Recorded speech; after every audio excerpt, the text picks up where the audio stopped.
Nalusaw lang din ba yung naging naratibo nila na pang anti corruption dahil dito sa mga output po, Prof?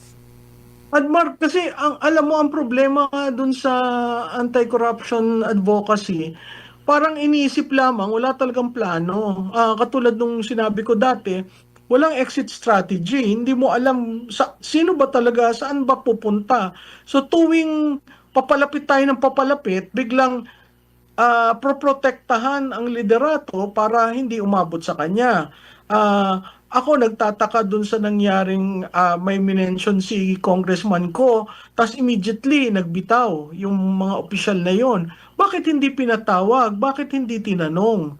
Bakit nandyan lang pero hindi na sila tinatawag? So, biro mo yun ay DBM Secretary, ang DPWH Secretary, ang ES, 'di ba napakahalagang malaman ng taong bayan ano ba talaga nangyari kasi hindi maliit hindi sentimo hindi sinsilyo yung nawawala.